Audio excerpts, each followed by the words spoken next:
সম্মানিত দর্শক শ্রোতা, আসসালামু আলাইকুম। বরাবরের মতো আমি আপনাদের সম্মুখে হাজির হয়েছি একটি অজানা এবং বৈজ্ঞানিক বিষয় নিয়ে।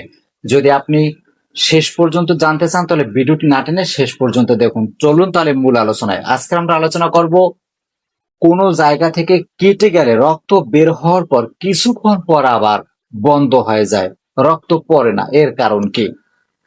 কোনো জায়গা থেকে কেটে গেলে সে নিজ থেকে আপনা আপনি রক্ত পড়া বন্ধ করে দেয়।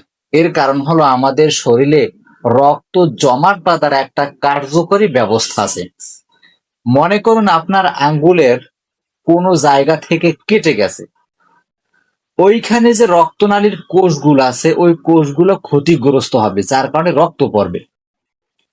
কিছুক্ষণ পর ওইখানে আমাদের রক্তের ভিতরে কিন্তু প্লেটলেট আছে।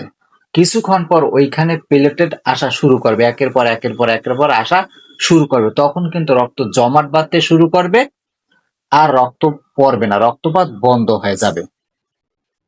এর কিছুক্ষণ পরে আবার ক্লোটিং ফ্যাক্টর সক্রিয় হবে। ক্লোটিং ফ্যাক্টর হলো কি? যারা রক্ত জমাট বাঁধতে সাহায্য করে। এখন ওই যে রক্তনালীগুলা, তারা কি করে? তাদের যে রক্তনালীর যে পথটা আছে ওই পথটাকে সরু করে দেয়, চিকন করে দেয়, যেন রক্তপাত বন্ধ হয়ে যায়।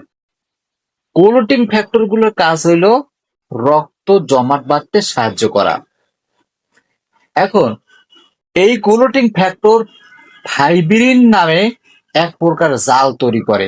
ওই জালের ভিতরে রক্তের ভিতরে যে লোহিত রক্তকণিকা আছে এবং প্লেটলেট গুলো আছে ওইগুলো আটকা পড়ে যায়। যখনই আটকা পড়ে যায় তখনই মনে হয় যেন একটা সিলের মতো দেশে। আর ওই যে জমাট বাঁধা রক্তগুলো তারা একের পর এক এমন ভাবে শক্ত হয়, মনে হয় যেন একটা তালাবদ্ধ দরজার মতো যেরকমের ওই রকমের মানে অবস্থা তৈরি করে দেয়।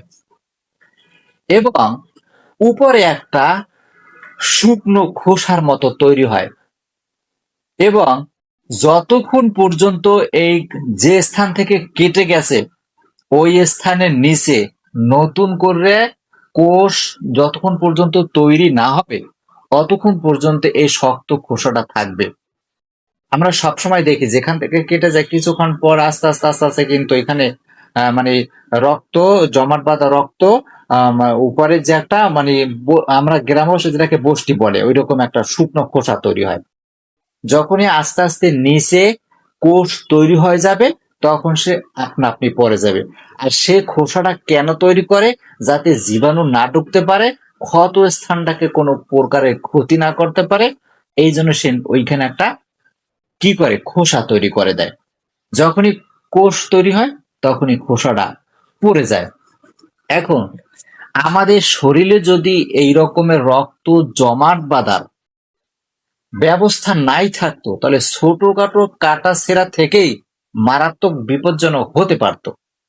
আর এর মূলত রক্তের প্লেটলেট গুলো গুরুত্বপূর্ণ ভূমিকা পালন করে, কোলোটিং ফ্যাক্টর গুলো গুরুত্বপূর্ণ ভূমিকা পালন করে।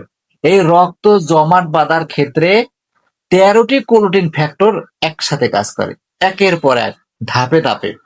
এর ভিতরে যদি কোনো একটা কোলোটিং ফ্যাক্টর দুর্বল হয় তাহলে কিন্তু রক্ত মানে পড়া বন্ধ হবে না, রক্ত পড়বে একটা যদি দুর্বল হয়। এখন কিছু কিছু লোকের ক্ষেত্রে কেটে গেলে কিছুক্ষণ পর, সাথে সাথে না, কিছুক্ষণ পর রক্ত পড়া বন্ধ করে, মানে তাদের রক্ত পড়া বন্ধ হইতে বেশি সময় লাগে। এর কারণ হলো তাদের রক্তের ভিতরে প্লেটলেট গুলা অনেক কম আছে, সংখ্যায় কম আছে, পরিমাণে কম, এবং তাদের যে কোলোটিং ফ্যাক্টর গুলো এইগুলো একটু দুর্বল সিস্টেমে আছে। এখন প্লেটলেট গুলো কম থাকার কারণে আর কোলোটিং ফ্যাক্টর দুর্বল থাকার কারণে তাদের রক্ত পড়া বন্ধ হইতে একটু সময় বেশি লাগে স্বাভাবিকের তুলনায়। কারণ তাদের মেইন দুটা, আমরা যখন অনেক ক্ষেত্রে সিবিসি টেস্ট করি ওইখানে কিন্তু একটা প্লেটলেট একটা অপশন আছে যে এত থেকে 1.5 লাখ থেকে 4.5 লাখ পর্যন্ত থাকতে হয়। যখন ডেঙ্গু জ্বরে তখন কিন্তু এর পরিমাণটা কমে কমে যায়। কারণ কি, ওই প্লেটলেট গুলা আর ডেঙ্গুর কারণে প্লেটলেট গুলো কমে যায়। এই কারণে কিন্তু অনেকের ডেঙ্গু হলে কিন্তু দাঁত থেকে, মাড়ি থেকে, হ্যাঁ, রক্ত পড়ে। কারণ ওই যে প্লেটলেট গুলো যখন বন্ধ হয়ে যায় তখন রক্ত জমাট বাঁধতে পারে না। যে জমাট বাঁধবে হে তো কমে গেছে, তখন কিন্তু রক্ত পড়া বন্ধ করে। তখন দেখেন যে প্লেটলেট কত বড় গুরুত্বপূর্ণ ভূমিকা পালন করে।